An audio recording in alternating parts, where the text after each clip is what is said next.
இப்போது வந்து ஒரு பெண் வந்து பாலியல் வன்கொடுமையினால் பாதிக்கப்படுறாங்க, அதனால் அவங்க இறந்து போயிடுறாங்க அப்படின்னும் போது அவருக்கு வந்து அந்த அக்யூஸ்டுக்கு மரண தண்டனை கொடுக்கலாம். அப்படி இல்லை, அந்த பெண் வந்து மீள முடியாத ஒரு கோமா ஸ்டேஜில் போயிடுறாங்க அப்படின்னா மரண தண்டனை வரைக்கும் கொடுக்கலாம். இது இல்லாமல் போக்சோ கேசஸில் பாலியல் வன்கொடுமையினால் ஒரு சிறுமி ஆளாகிறாங்க அப்படின்னும் போது அதுலேயுமே வந்து போக்சோ ஆக்ட் மரண தண்டனை வரை கொடுக்கலாம் என்று சட்டத்தில் இடம் இருக்கிறது.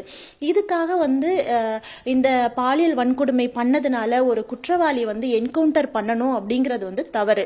சட்டத்தில் அதில் இடம் கிடையாது. இப்போ ஒரு போலீஸ் வந்து தன்னை தற்காப்பிற்காக, அதாவது செல்ஃப் டிஃபென்ஸ் அப்படின்னு சொல்லுவாங்க.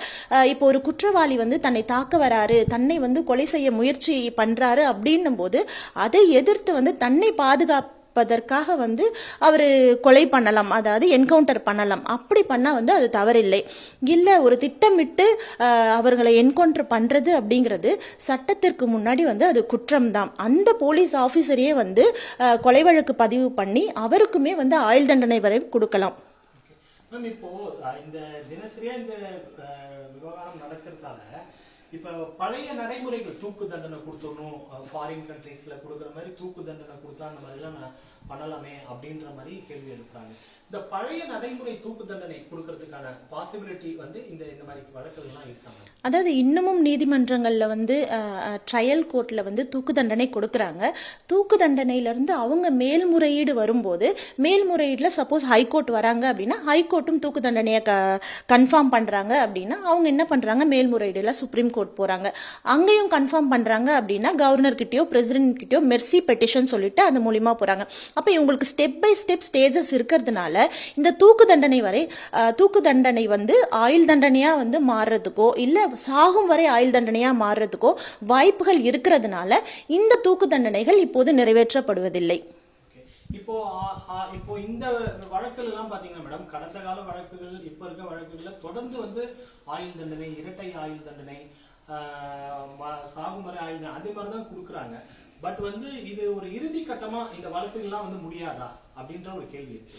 அதாவது இப்போ ஆயுள் தண்டனை அப்படின்னு கொடுக்குறாங்கன்னா ஆயுள் வரைக்கும் உள்ள இருக்கணும் அப்படிங்கிறதுக்காக ஆயுள் தண்டனை கொடுக்குறாங்க. இதுல பெனிஃபிட்னா, இப்போ ஒரு சாகும் வரை ஆயுள் தண்டனை அப்படின்னு கொடுக்குறவங்க அவங்க வெளியே வரவே முடியாது. ஆனா ஆயுள் தண்டனைன்னு கொடுக்குறவங்களுக்கு, அதாவது ப்ரீமச்சூர் ரிலீஸ்ன்னு சொல்லுவாங்க, முன்விடுதலை அப்படின்னு சொல்லுவாங்க. அவங்களுடைய நன்னடத்தை அடிப்படையில் அவங்க வந்து திருந்திட்டாங்க, நன்னடத்தையா இருக்கிறாங்க அப்படின்ற அடிப்படையில் ஒரு 14 வருஷம் கழிச்சோ ஒரு 20 வருஷம் கழிச்சோ வந்து அவங்கள வந்து வெளியில விடுறதுக்கான வாய்ப்புகள் இருக்கிறது. ஆனா அந்த சாகும் வரை ஆயுள் தண்டனை அப்படிங்கிறது வந்து அவங்களால வெளியே வரவே முடியாது.